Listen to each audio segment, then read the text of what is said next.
Aku tahu semua tentang kamu. Kau mencari aku disuruh oleh dukun Maruto.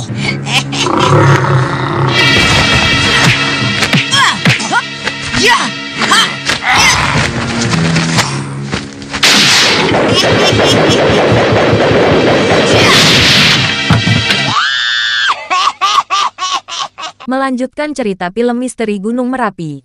Ini adalah lanjutan cerita dari episode 41, di mana dalam episode 41 sedang menceritakan pengembaraan manusia harimau, yaitu Mardian, yang kena kutukan dari hutan larangan.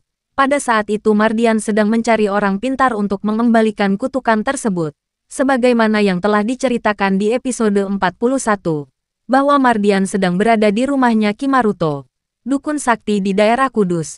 Namun pada saat itu Kimaruto dukun tersebut mengatakan bahwa kutukan bisa sembuh harus mengadakan ruwatan. Namun meskipun begitu, sangat langka dukun yang bisa melakukan hal itu. Tapi menurut Kimaruto ada salah satu orang dukun sakti yang ilmunya sudah paripurno, yang bisa melakukan ruwatan tersebut, yaitu mak lampir. Pada saat itu Kimaruto pun menyuruh Mardian untuk mencari mak lampir.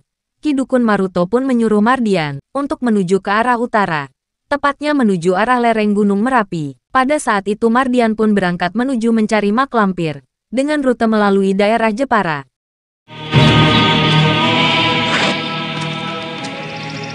Kang, bambu ini mau dijual kemana, Kang? Jepara. Boleh saya numpang ke Jepara? Boleh, asal bayar. Ya, nanti kalau sudah sampai saya bayar. Bayar sekarang. Dimanapun juga, kalau sudah sampai baru bayar. Ini kok bayar di muka? Di sini lain. Bayar dulu, baru berangkat. Kalau tidak mau, ya sudah.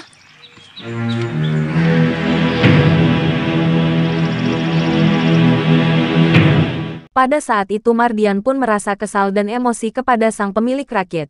Lalu kemudian Mardian pun mengambil sekepal batu, lalu digetokkan kepada punduk pemilik rakit. Pemilik rakit pun seketika pingsan, dan rakitnya dibawa kabur oleh Mardian untuk menyeberangi sungai menuju daerah Jepara.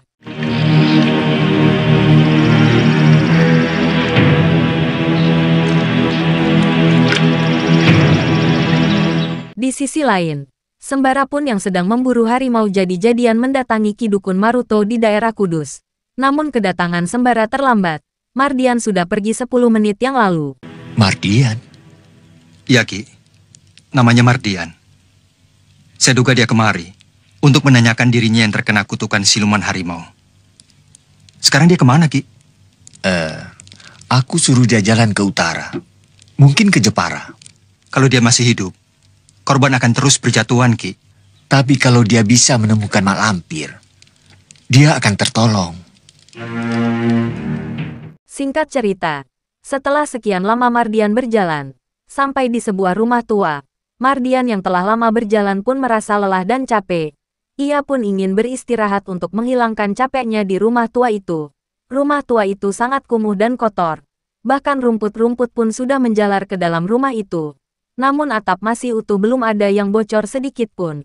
Mardian pun tidak menyangka bahwa rumah tersebut milik Adolopiter, yang pada episode 17 sampai episode 18 telah diceritakan bahwa Adolopiter dengan istrinya yang bernama Nyai Kembang telah dibunuh oleh mak lampir, dan ternyata rumah tua itu sampai sekarang masih dihuni oleh mak lampir. Bila kalian ingin tahu cerita tentang rumah tua itu, silahkan tonton di episode 17 dan episode 18. Mari kita lanjut ke cerita selanjutnya.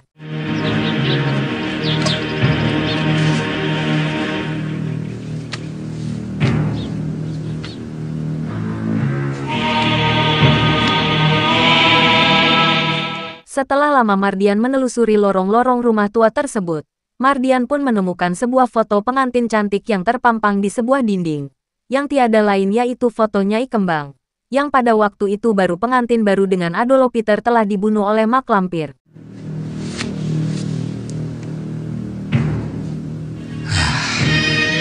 Seandainya wanita ini masih hidup di dunia ini.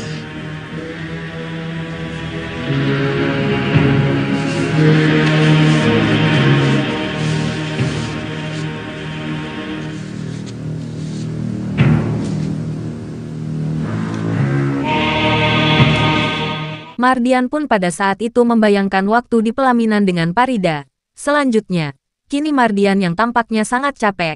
Ia pun beranjak ke tempat tidur. Yang mana tempat tidur itu untuk membunuh sepasang pengantin baru oleh mak lampir, yaitu Tuan Adolo Peter dan Nyai Kembang. Memang sebetulnya itu adalah ranjang pengantin. Sambil rebahan, Mardian pun memandangi foto Nyai Kembang yang cantik itu.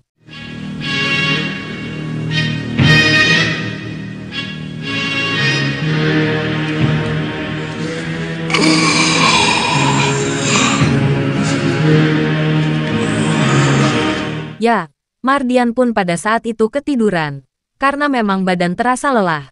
Namun setelah tidur, datang makhluk yang menyeramkan, yaitu mak lampir. Di saat Mardian sedang tidur lelap, mak lampir pun memanggil para dedemit perewangnya, untuk menciptakan rumah seperti asalnya dulu, waktu masih baru.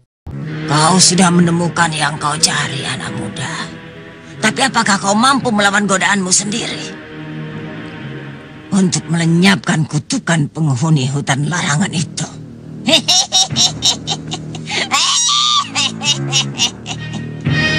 Dharma Cipta Malura.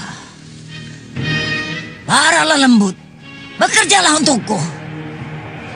Buatlah rumah ini menjadi indah kembali. Seindah asalnya.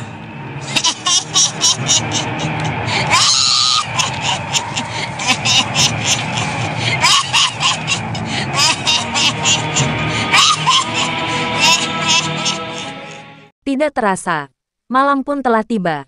Kini pada saat itu Mardian pun terbangun. Dan alangkah terkejutnya. Pada saat itu tiba-tiba rumah sudah mewah dan megah. Sedangkan foto yang di bilik masih tetap pada posisi yang sama. Dan pada saat itu terdengar alunan lagu Jawa yang merdu. Lagu Yen Ing Tawang Ono Lintang. Lalu Mardian pun mencari sumber alunan lagu tersebut. Apa tadi aku salah lihat?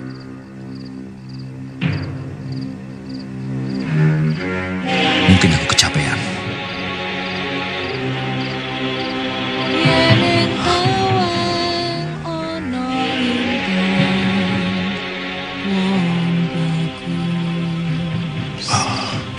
Aku ngenteni tresnamu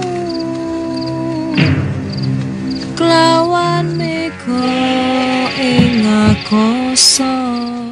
Ya, ternyata Mardian pun menemukan sumber suara tersebut. Dan ternyata yang mengalunkan lagu yang di foto itu. Namun secantik apapun itu, tapi mereka adalah arwah Nyai Kembang, yang mati dibunuh oleh mak lampir 10 tahun yang lalu. Jangan takut. Aku bukan orang jahat.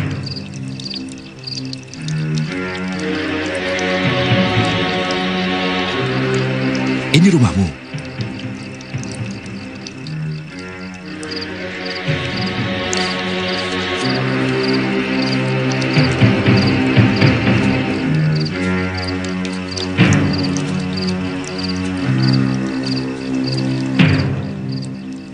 Terima kasih.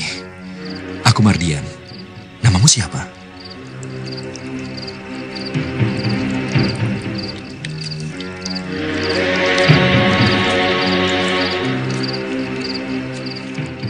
Keesokan harinya, Mardian pun merasa kaget, karena mengapa bisa terjadi, bahwa ia tiba-tiba sedang tidur di atas ranjang mak lampir, padahal sebelumnya adalah rumah tua yang sudah tidak layak huni. Ditambah lagi kenapa mak lampir berada di rumah yang bagus itu, dan yang bikin Mardian terkejut, mengapa mak lampir sudah tahu nama Mardian, yang disuruh oleh Dukun Maruto untuk mencari mak lampir. Tentu saja Mardian merasa kebetulan, karena yang dicari telah ketemu. Enak saja kau tidur di sini. Kau pikir ini rumah kakekmu? Maaf, Nek. Apakah ini rumah nenek? Iya. Maaf, Nek. Saya lancang. Keluar. Sebelum keluar, saya mau tanya. Itu siapa, Nek?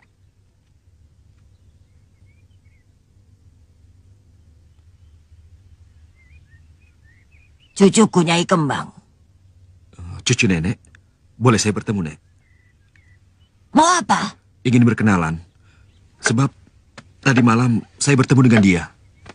Kau memang pemuda kurang ngajar. Sudah tidur di ranjang orang.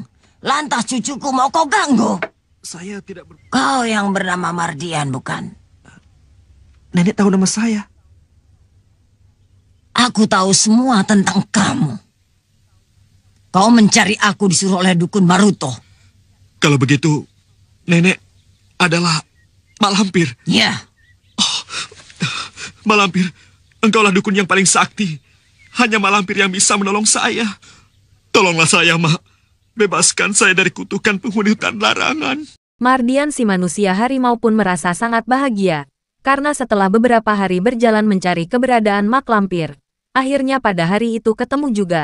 Yang tidak disangka-sangka, ternyata mak lampir berada di rumah tua itu. kau harus mematuhi semua perintahku. Hanya itu, Mak. Saya sanggup. Saya akan penuhi semua perintah mak lampir.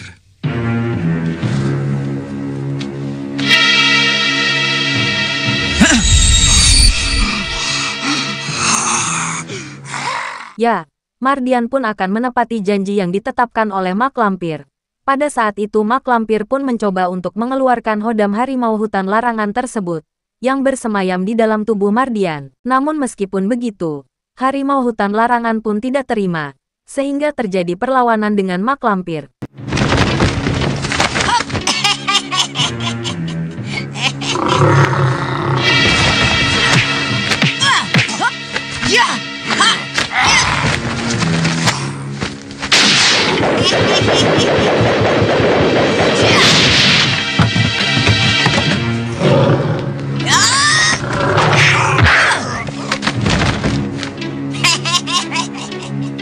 Akan kubebaskan kau dari kutukan itu.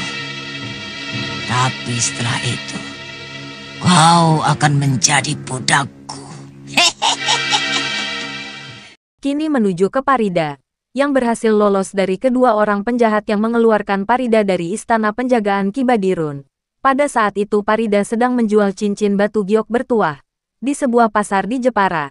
Karena memang, Parida sudah kehabisan uang untuk naik Sado Delman ke Mataram. Tapi di dalam pasar tersebut, ternyata, kedua orang lelaki itu sudah berada di dalam pasar, mengikuti Parida yang sedang menjual cincin. Mau dijual berapa? 4 ringgit.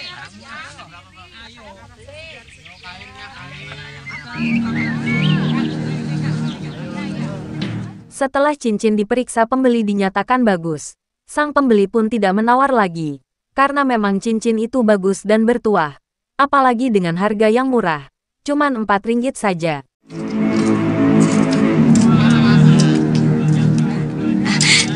Terima kasih, Pak. Di sisi lain, kini Sembara dan Basir pun yang sedang mencari keberadaan Parida belum juga ditemukan.